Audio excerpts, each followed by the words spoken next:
tentang logika, bukan tentang nasab, apalagi nasab Bani Alawi. Video ini dibuat karena sebuah lelucon. Ada orang melakukan kekeliruan logika, tapi yang dia lakukan justru membesar-besarkan kasus chat mesum. Tentu ini hanya pembelokan. Ya, mari kita mulai.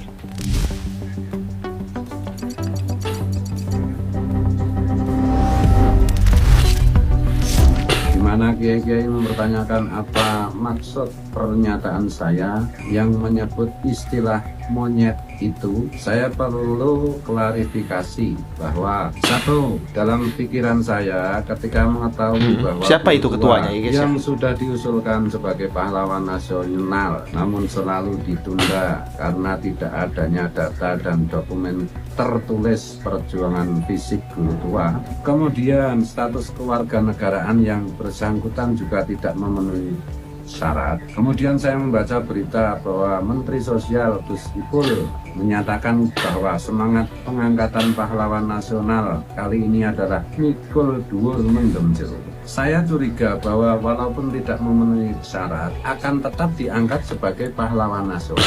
Jadi kalimat monyet itu bukan saya alamatkan untuk guru tua, tetapi kepada upaya-upaya sekelompok orang yang berusaha mensiasati orang yang tidak memenuhi syarat untuk bisa tetap diangkat sebagai pahlawan nasional. Tindakan konyol yang menyakiti pribumi, termasuk diantaranya mengusulkan si siapa itu tadi, monyet satu itu, si Idris, si siapa itu tadi, monyet satu itu, si Idris, si siapa itu tadi, monyet satu itu, si Idris. Oh, beda senam. Ketika seseorang melontarkan penghinaan lalu buru-buru mengingkari ucapannya, biasanya dia itu mencoba menutupi kesalahan dengan lebih banyak kebohongan. Itulah yang dilakukan oleh Gus Fuad. Setelah menyebut Said Idrus sebagai monyet dalam siaran live di YouTube, ia mencoba mengelak dengan alasan bahwa istilah tersebut tidak diarahkan kepada Said Idrus. Namun, seluruh rangkaian kalimat yang ia ucapkan justru membuktikan sebaliknya. Pernyataannya begitu terang benderang. Tindakan-tindakan konyol yang menyakiti pribumi, termasuk diantaranya mengusulkan siapa itu tadi, monyet satu itu, monyet satu itu, monyet satu itu bukan kalimat yang punya banyak alternatif penafsiran. Justru makna dari kalimat itu cuma satu alias tunggal. Monyet satu itu sama dengan Said Idrus yang satu. Saya jelaskan cara kerja logika rasionalnya. Ketika seseorang mengucapkan monyet satu itu dan segera menyebut nama yang dimaksud, maka tidak ada ruang bagi ambiguitas. Bahkan anak kecil yang diajari mengenali siapa yang dimaksud dalam sebuah kalimat sederhana seperti tadi akan mengerti bahwa istilah itu diarahkan spesifik kepada Said Idrus. Ironisnya, Gus Fuad mencoba menutupi ucapannya dengan dalih yang tidak masuk akal, mengatakan bahwa istilah monyet satu itu bukan diarahkan kepada Said Idrus. Sama absurdnya dengan seorang penjual racun yang berdalih bahwa ia hanya menjual air minum. Kata-kata yang sebelumnya telah ia ucapkan membantah pengingkarannya sendiri. Penggunaan frasa monyet satu itu bukanlah sesuatu yang muncul secara acak. Ketika seseorang menggunakan istilah penghinaan yang diikuti oleh penyebutan nama, ada intensi yang jelas. Ini bukan masalah Waalaikumsalam warahmatullahi wabarakatuh, teman-teman semua.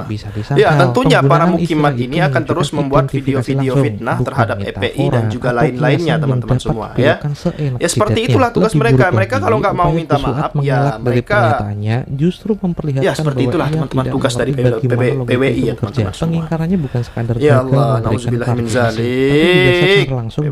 PWI ada aja Anda ini ya. Benar-benar tidak bermaksud ada aja teman-teman semua.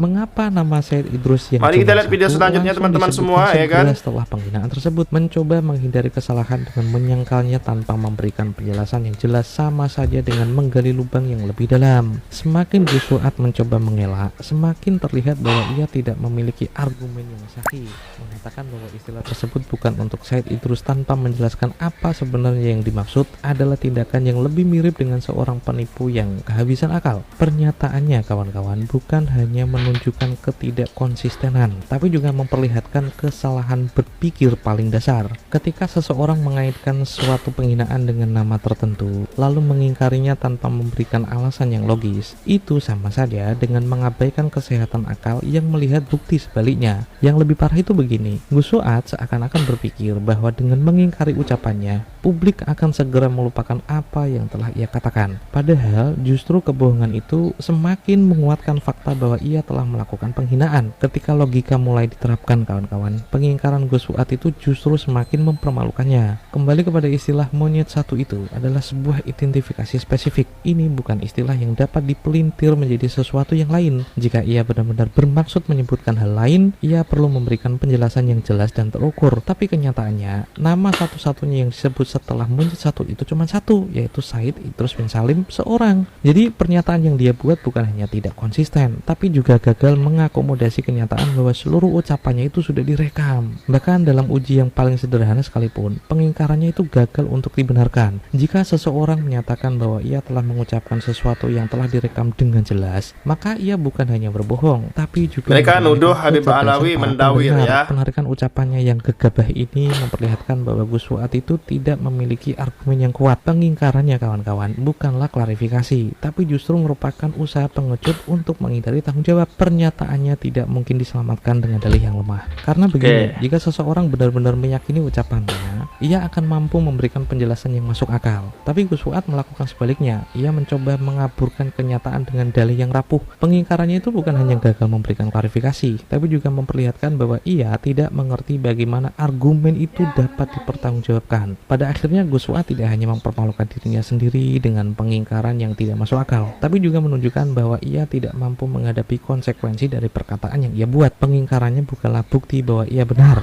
melainkan bukti bahwa ia sedang menghindar. Dan semakin ia mencoba menghindar, semakin jelas bahwa ucapannya itu tidak memiliki dasar. Parahnya, Gus Fuad dan teman-temannya itu mengangkat isu pribumi, non-pribumi, chat mesum HRS, dan perilaku sebagian Ba'alawi brengsek untuk mengaburkan kekeliruannya. Pada masa penjajahan, istilah pribumi atau inlander itu disematkan kepada penduduk asli Nusantara sebagai kategori terendah di bawah Eropa dan Timur Asing, Tionghoa, dan termasuk Arab. Jika konsep pribumi masih mereka pegang teguh, mengapa mereka menolak kenyataan bahwa masyarakat Indonesia Timur yang jelas-jelas pribumi justru menghormati dan mengusulkan Said Idrus sebagai pahlawan nasional?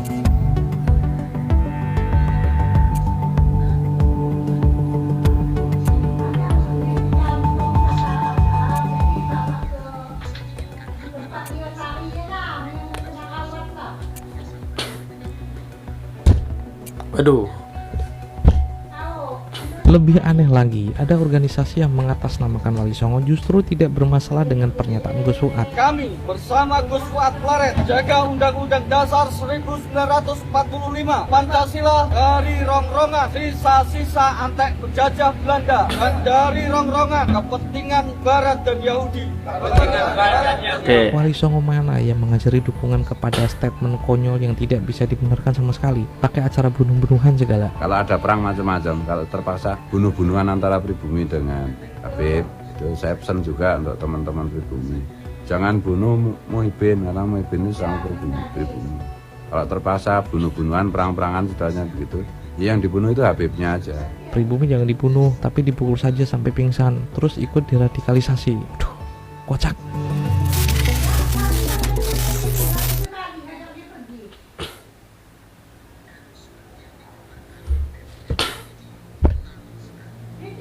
Rabita Alawiyah mengurusi nasab para Habib Ba'alawi ya, klan Ba'alawi, bukan menyamakan Rabita Alawiyah dengan NU. Rabita Alawiyah NU itu tidak ada kepengurusannya. Kepengurusannya bukan mengurusi apa namanya ya teman-teman, istilahnya seperti NU, beda, hanya ngurusi nasab aja. Wahai Mukimat.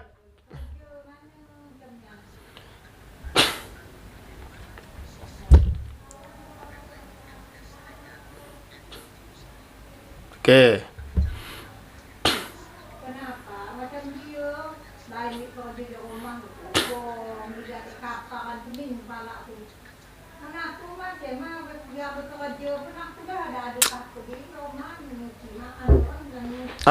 Iya.